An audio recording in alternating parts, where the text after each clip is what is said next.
4 দশকেরও বেশি সময় ধরে শিলচর বিধানসভা কেন্দ্র থেকে কোনো জনপ্রতিনিধি রাজ্য মন্ত্রিসভায় স্থান পাননি। এই দীর্ঘ বঞ্চনার অবসান ঘটাতে এবার জোরালো দাবি উঠেছে শিলচরে নবনির্বাচিত বিধায়ক ড রাজদীপ রায়কে অসম মন্ত্রিসভায় অন্তর্ভুক্ত করার। তারাপুর জনকল্যাণ সংঘসহ বৃহত্তর এলাকার বাসিন্দারা মনে করছেন শিলচরের সার্বিক উন্নয়নের স্বার্থে একজন দক্ষ ও অভিজ্ঞ জনপ্রতিনিধির মন্ত্রী হওয়া অত্যন্ত জরুরি। সোমবার শিলচরে তারাপুর এলাকায় অনুষ্ঠিত এক গুরুত্বপূর্ণ বৈঠকে তারাপুর জনকল্যাণ সংঘের সদস্যভেন্নক এবং এলাকার বিশিষ্ট নাগরিকরা একত্রিত হয়ে ড রাজদীপ রায়কে অসম মন্ত্রিসভায় স্থান দেওয়ার দাবি জানান। তাদের বক্তব্য, ২০২৪ সাল পর্যন্ত বিগত ৫ বছরে সাংসদ হিসেবে ড রাজদীপ রায় তার কর্মদক্ষতা, সততা এবং উন্নয়নমূলক দৃষ্টিভঙ্গির মাধ্যমে শিলচরবাসীর আস্থা অর্জন করেছেন। এলাকার বিভিন্ন সমস্যা সমাধান, অবকাঠামোগত উন্নয়ন এবং জনস্বার্থে তার সক্রিয় ভূমিকায় সাধারণ মানুষের কাছে বিশেষভাবে প্রশংসিত হয়েছে। সম্প্রতি অনুষ্ঠিত বিধানসভা নির্বাচনে তিনি শিলচর কেন্দ্র থেকে বিপুল সমর্থনে বিধায়ক নির্বাচিত হয়েছেন।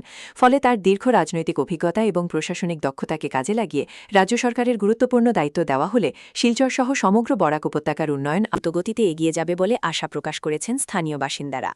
উল্লেখ্য, আগামীকাল গুয়াহাটির খানাপাড়ায় অনুষ্ঠিত হতে যাচ্ছে অসম সরকারের নতুন মন্ত্রিসভার শপথগ্রহণ অনুষ্ঠান। সেখানে দ্বিতীয়বারের মতো মুখ্যমন্ত্রী হিসেবে শপথ নেবেন ড হিমন্ত বিশ্ব শর্মা। এই গুরুত্বপূর্ণ অনুষ্ঠানের প্রাক্কালে শিলচরবাসীর একটাই প্রত্যাশা, দীর্ঘ ৪ দশকের বঞ্চনার অবসান ঘটিয়ে শিলচরের নবনির্বাচিত বিধায়ক ড রাজদীপ রায়কে অসম মন্ত্রিসভায় স্থান দেওয়া হোক। স্থানীয়দের মতে শিলচরের কল্যাণ, উন্নয়ন এবং প্রশাসনিক গুরুত্ব বৃদ্ধির স্বার্থে একজন স্থানীয় জনপ্রতিনিধির মন্ত্রিত্ব পাওয়া এখন সময়ের দাবি।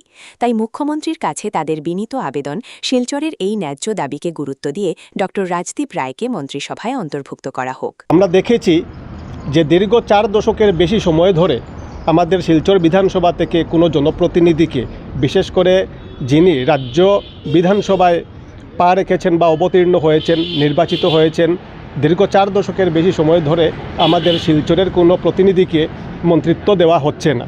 তো এবার আমাদের শিলচর বিধানসভা থেকে যিনি নির্বাচিত হয়েছেন ডাক্তার রাজদীপ রায়, ২০২৪ সাল পর্যন্ত শেষ ৫ বছর উনি আমাদের সাংসদ ছিলেন। আমরা উনার নেতৃত্ব দেখেছি, দক্ষতা এবং যোগ্যতা আমরা দেখেছি। এবার উনি বিধায়ক হিসেবে নির্বাচিত হয়েছেন এবং আমরা শিলচরের নাগরিক হিসেবে শিলচরের উন্নয়নের স্বার্থে আমরা রাজ্য সরকারের কাছে এবং যে মন্ত্রিসভা গঠন হবে সেই মন্ত্রিসভার কাছে আমরা দাবি জানাচ্ছি, মুখ্যমন্ত্রীর কাছে আমরা দাবি জানাচ্ছি যে ডাক্তার রাজদীপ রায়কে মন্ত্রিত্ব প্রদান করা হোক, আমাদের যাতে শিলচরবাসীর কল্যাণ হয়, উন্নয়ন হয় এবং আমাদের যে দীর্ঘ ৪ বছরের বেশি সময় ধরে মন্ত্রিত্বের ক্ষেত্রে যে বঞ্চনা হচ্ছে সেটার অবসান হয়। রাজদীপ রায়ের বাবাও দুবার এমএলএ ছিলেন, কাজেই এদের কাজের একটা ধারা, বিভাগীয় দ্বারা হোক আর সামাজিক দ্বারা হোক, তাদের জানা আছে। আমরা এলাকাবাসী সবাই আশা রাখি যে এবারের এই বিধানসভায় আমাদের ওই রাজদীপ রায়কে মন্ত্রিত্ব পদ দিবার জন্য অনুরোধ রাখছি। একটাই দাবি যে আমরা শিলচর থেকে একজন মন্ত্রী চাই।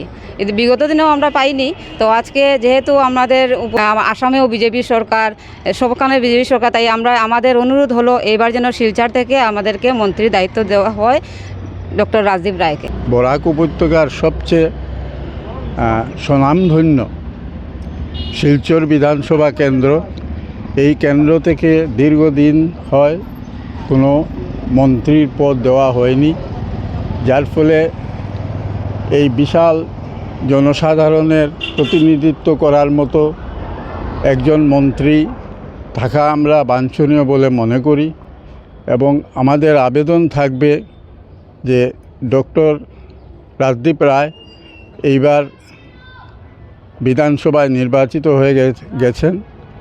উনি যথেষ্ট দক্ষ এবং বিগত দিনে তিনি পার্লামেন্টের সদস্য ছিলেন।